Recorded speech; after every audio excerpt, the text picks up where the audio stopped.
Ok, pessoal. Então, continuando aqui o nosso encontro sobre os temas, né, desenvolvimento motor, bases teóricas. Então, por que a gente estuda esses paradigmas? Então, é provável que em algum momento você vai utilizar ao menos uma parte dessas perspectivas. Então, quando a gente está lá na nossa aula de educação física, está trabalhando com essas crianças em desenvolvimento, então você tem algumas dificuldades, percebe que as crianças algumas das crianças não estão respondendo da forma que você gostaria para alguns comportamentos, estão tendo alguns atrasos, por exemplo. Então, você vai poder estabelecer algumas estratégias, né, para explicar o que está acontecendo com o pai ou para a direção da escola. A partir, né, dessas perspectivas, se você sabe o que está ocorrendo, você também consegue estabelecer estratégias para amenizar esses problemas ou uma intervenção para você conseguir superar. Tá? Então, isso vai fazer com que você aguce o seu pensamento sobre como esse desenvolvimento ocorre. Assim, né, a gente consegue fazer com que o nosso trabalho, né, tenha uma utilidade muito importante para nós, né, para os outros, né, e também facilitará também a forma como a gente avalia. Então, se eu sei tudo como funciona, eu consigo entender alguns indicadores, né, de desempenho, de desenvolvimento, a partir disso, né, se eu tenho os indicadores, eu sei como controlar isso, avaliar isso. Então, esses paradigmas aí, eles acabam sendo essenciais, né? Porque a gente não trabalha com essas crianças como se estivesse num barco à deriva, né? Simplesmente fazendo as coisas de acordo com a nossa percepção. A gente precisa de uma base teórica, a gente precisa de um entendimento da coisa para conseguir, né, contribuir de uma forma mais sólida. Eu sempre falo isso, né? A educação física, como depois que aquela palestra que o Botani deu pra gente, acho que no ano, vocês não estavam ainda, mas ano passado o professor Botani, que é da área de desenvolvimento motor, estava tentando explicar por que a educação física é um conhecimento técnico-científico, comparado com essas profissões mais técnicas e tal. Porque a educação física, ela parte de pressupostos técnicos científicos, então tem estudo, tem base teórica, então as decisões que nós tomamos não pode vir da nossa percepção, daquilo que a gente pensa, sem estar subsidiado, né, por um conhecimento técnico-científico estabelecido. Então nós temos que oferecer para os nossos alunos aquilo que a gente sabe que dá certo, porque tem comprovação, vocês estudaram na universidade, a gente mostrou isso para vocês, nós utilizamos ferramentas, né, que estão validadas para fazer as nossas práticas. Então, tudo isso faz com que a gente tenha um pouquinho mais de segurança na hora que nós vamos trabalhar, né, ou interagir com os nossos alunos. Tá bom? Então, olha só, conhecendo esses paradigmas, você é capaz de imaginar como seria a sua prática no ensino da atividade física e na reeducação motora? Ou como você conceberia um brinquedo ou equipamento para a prática de atividade física e motor? Então, essa é uma pergunta, eu deixo aí para vocês refletirem, tá? Não precisa responder agora, se alguém quiser responder, pode responder, não tem problema não, pode já intervir aí e se sentir à vontade, mas assim, a partir do momento que vocês conhecem os modelos, as teorias, provavelmente a gente vai ter mais facilidade para conseguir desenvolver brinquedos, equipamentos e assim por diante. Tranquilo? Então, partindo agora para as perspectivas em si, a primeira que eu vou apresentar para vocês é a perspectiva maturacional. A gente já falou um pouco sobre isso, né? Tem a ver exatamente com a aula anterior, que a gente estava falando sobre crescimento e maturação.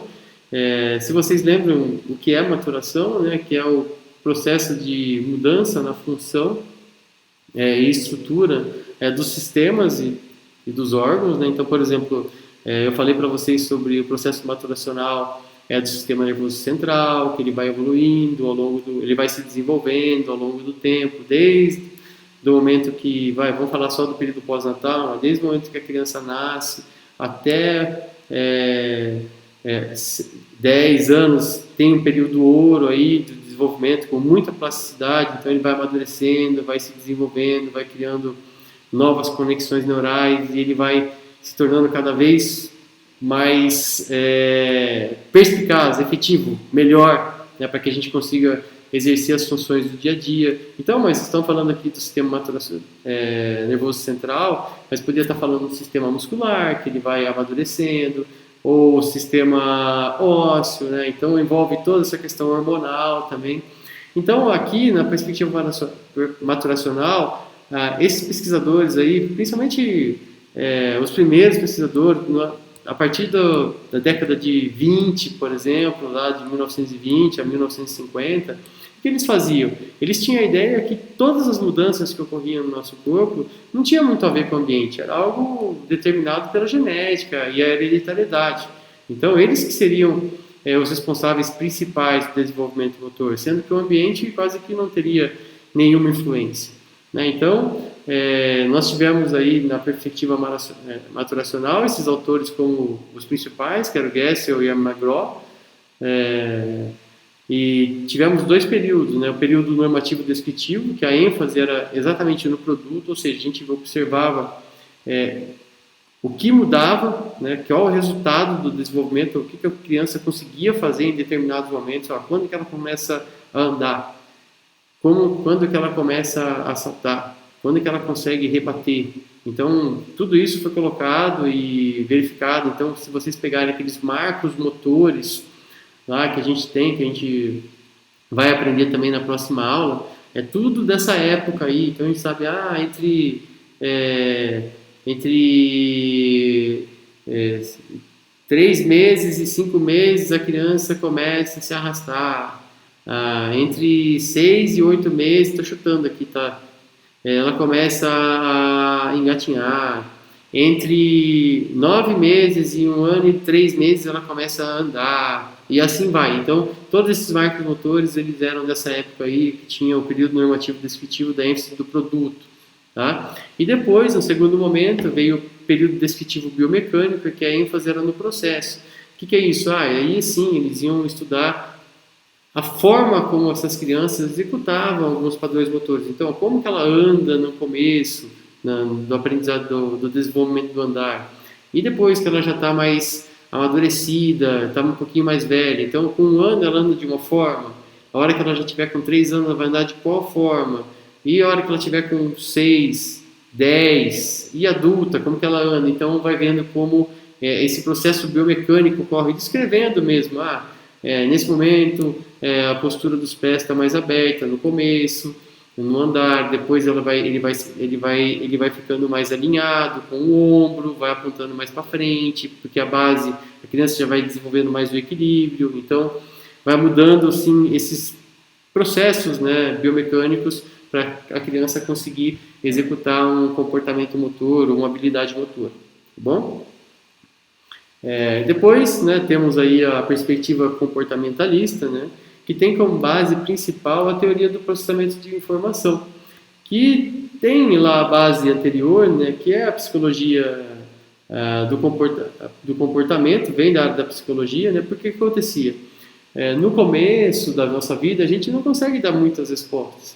Então é difícil para um psicólogo, por exemplo, que é uma área que começou esses estudos aí do comportamento, é difícil a gente conseguir, um bebê, perguntar o que está acontecendo, né? Ou perguntar o que ele está pensando, o que ele está sentindo. A gente não consegue ver.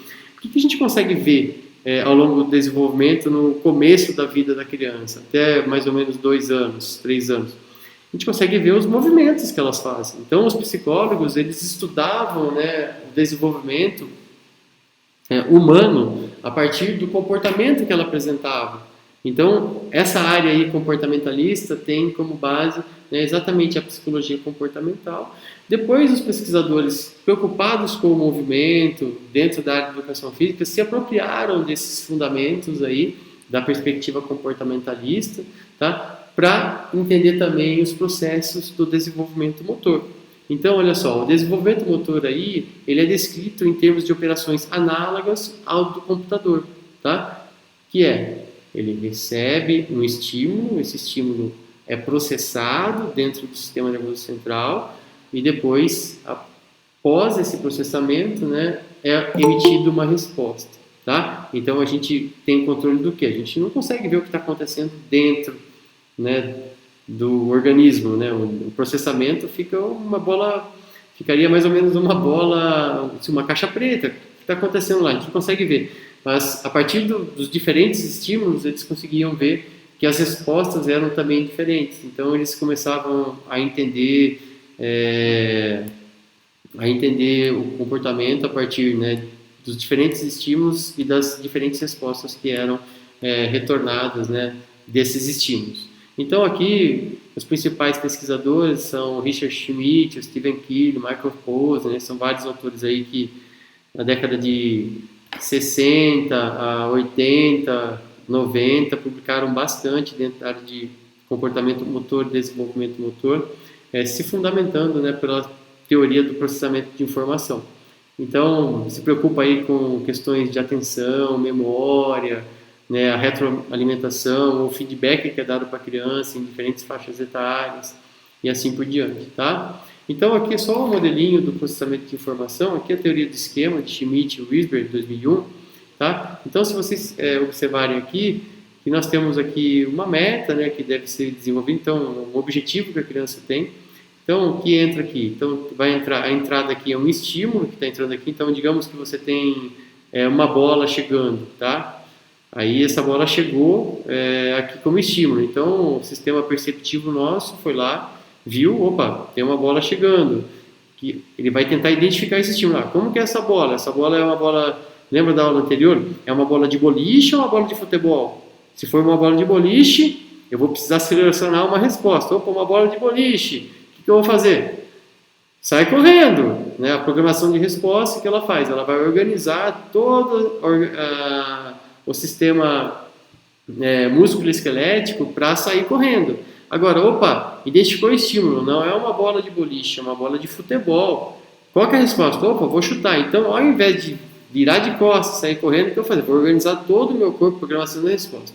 Eu vou organizar todo o meu corpo para chutar essa bola, né? Então, essa programação da resposta é feita por um programa motor generalizado, que, ou seja, eu já tenho uma ideia de como chutar uma bola, então a partir disso é como se tivesse um softwarezinho aqui de chutar bola dentro do sistema nervoso central. Ele vai mandar um estímulo para a medula espinhal, que vai mandar para o músculo, que vai retornar essa resposta para o ambiente, tá? Então isso que a gente faz no final acaba voltando como feedback. O que é? Opa, eu acertei a bola ou não acertei a bola? Então esse feedback vai comparar com aquilo que eu programei. Opa, o chute que eu queria dar foi certinho, do jeito que eu assisti, ou eu botei força demais, ou botei força de menos. Daí essa comparação vai fazendo com que o sistema vai aprendendo cada vez mais e ele vai calibrando, vai reorganizando. Opa, se eu botei muita força, agora a resposta que eu dei, eu preciso colocar menos força no estímulo. Então daí ele vai alterando e vai aprendendo e assim vai se desenvolvendo, tá? Então ele compara e vê se tiver erro, né? Ele vai tentar reorganizar e assim o sistema nervoso central vai aprendendo e vai melhorando. Então é por isso assim que tenta explicar como a gente se desenvolve, tá? Então, por exemplo, eu chuto uma vez, chuto mal, eu chuto a segunda vez um pouquinho melhor, a terceira vez um pouquinho ainda melhor e assim sucessivamente até que a gente estabelece aí um controle motor, uma coordenação motora adequada, né, dentro daquilo que a gente está esperando, tá? Isso são processos de longos anos aí, né, que vão ocorrer para a gente, dentro da área de desenvolvimento motor, no chutar, por exemplo, que é o exemplo que eu estou dando para vocês, tá? Tem gente que treinou a vida inteira e não aprendeu a chutar ainda a bola direito e não consegue fazer o gol no racha lá dos professores. Então agora mais uma pergunta para refletir, tá? Vamos colocar aqui, como a explicação de um pesquisador do processamento de informação sobre o aparecimento do caminhar diferiria da explicação de um maturacionista, tá? Então a partir do que a gente perguntou aqui agora, então nós temos o maturacionista, né, que eu falei para vocês, que observa o desenvolvimento a partir só do amadurecimento dos sistemas, né? Então tem pouca influência de uma coisa aí, essa coisa que a gente vive, né? E como que um pesquisador do processamento de informação explicaria isso, tá? Então vou abrir para a resposta de vocês também a partir daquilo que eu coloquei para vocês.